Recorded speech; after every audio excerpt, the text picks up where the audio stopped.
So আপনাকে তো দেখতে হবে অনাচার কিভাবে হয়েছে, অত্যাচার কিভাবে হয়েছে, ষড়যন্ত্র কিভাবে হয়েছে। এবং দুঃখটা এটাই, এমন একটা সরকারের হাত দিয়ে হইল যেই সরকারটা নিজেদেরকে একাত্তরের পক্ষে, স্বাধীনতার পক্ষের সরকার বলে গেছে, এবং আমরা সেটা ছোটবেলা থেকে বিশ্বাসও করছি।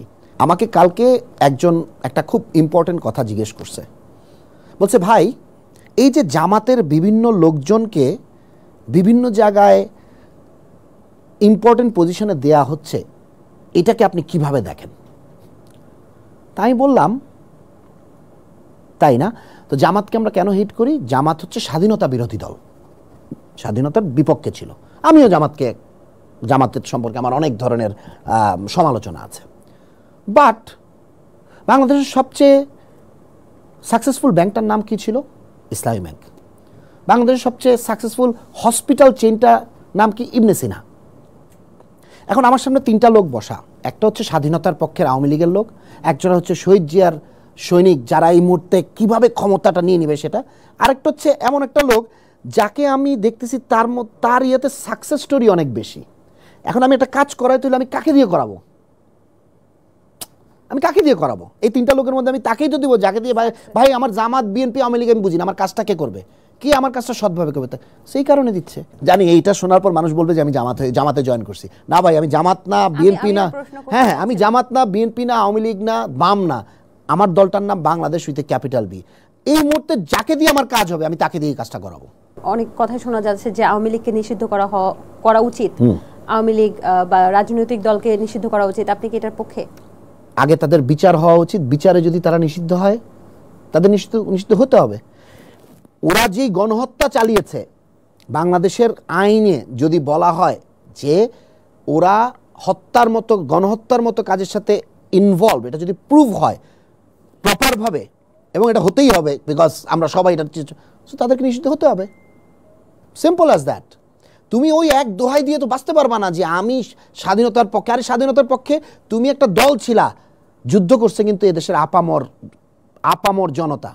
সো তুমি এখন এসে জাস্ট বিকজ তুমি স্বাধীনতার যুদ্ধের সময় একটা রাজনৈতিক দল হিসেবে নেতৃত্ব দিছো, that does not give you the authority to say দেশটা আমার বাপের। আপনি একটা কথা বলেছিলেন যে বঙ্গবন্ধুর পরিবারই তার সবচেয়ে বড় শত্রু। হ্যাঁ অবশ্যই। স্বাধীনতার মানে সেই ৭১ থেকে ৭৫ আমরা যদি তার পরিবারের ইয়েটা দেখি, কার্যপ্রণালী দেখি, আর এই যে বিগত ১৬ বছরেরটা যদি দেখি, বঙ্গবন্ধুকে সবচেয়ে বেশি ক্ষতি কে করছে? তার পরিবার। যখন বঙ্গবন্ধুর মূর্তিগুলা ভাঙা হচ্ছে, তখন কি মানুষ বঙ্গবন্ধুর মূর্তি ভাঙতেছিল নাকি হাসিনার বাবার মূর্তি ভাঙতেছিল? কিন্তু তার কি অবদান কিছুই ছিল না বাংলাদেশে? অবশ্যই ছিল, আমি তো সেটা বলছি, অবদান অবশ্যই। উনি স্বাধীনতার ডাক দিয়েছিলেন, তার ডাকে ৭ই মার্চের ভাষণের পর আমরা ঝাঁপিয়ে পড়েছিলাম। বাট একজন রাষ্ট্রনায়ক হিসেবে আমরা যদি তার পারফরমেন্স অ্যানালাইসিস করি, তিনি একজন স্বৈরাচারী রাষ্ট্রনায়ক ছিলেন। তিনি বাকশাল প্রতিষ্ঠা করতে চেয়েছিলেন। তাজউদ্দিন যখন তার মন্ত্রিসভা ছেড়ে যায় কি বলে গিয়েছিল? যে বঙ্গবন্ধু এইটা করার মধ্য দিয়ে আপনি রাজনৈতিকভাবে আপনাকে সরানোর সকল পথ বন্ধ করে দিলেন। ওনারা কতটুকু আমাদেরকে ভালোবাসছে আমি জানি। ভালোবাসলে এই প্রজেক্টের নাম করে করে লক্ষ লক্ষ কোটি টাকা ওনারা নিয়ে যেতে পারতো না। ভালোবাসলে মানুষ কি করে? দেয়। ভালোবাসলে নেয় না। সো ওনারা তো নিয়ে গেছে, ওনারা দিছেটা কি? এই কতগুলা লোক দেখানো উন্নয়ন। তো এগুলার যেই মার্কেট প্রাইস আর এটার যে অ্যাকচুয়াল প্রাইস, এটা যদি আমরা ক্যালকুলেট করি, আমরা আসলে কোথায় দাঁড়ায় আছি? কত লক্ষ কোটি টাকা পাচার হয়ে গেছে। এই পাচারকৃত অর্থ কি আমরা ফিরিয়ে আনতে পারি কোনোভাবে? খুব ডিফিকাল্ট আমার কাছে মনে হয়।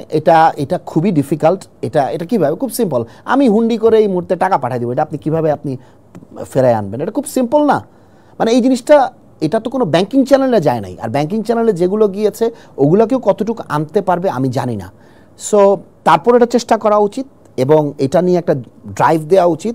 আর এই পরিবারটা এবং এর সাথে আরো একটা পরিবার, যারা পরিবারতন্ত্রের মাধ্যমে দেশটাকে শাসন এবং শোষণ করতে চায়। আরো একটা পরিবার কোনটা? অবশ্যই আমাদের শহীদ রাষ্ট্রপতি জিয়াউর রহমানের পরিবার। হিস্ট্রি বলে, বাংলাদেশের হিস্ট্রি বলে তারাও আমাদেরকে শোষণ করার চেষ্টা করেছিল। এই পরিবারতন্ত্রের রাজনীতি বাংলাদেশে বন্ধ হওয়া উচিত, নতুন বাংলাদেশে। খুব সিম্পল কথা।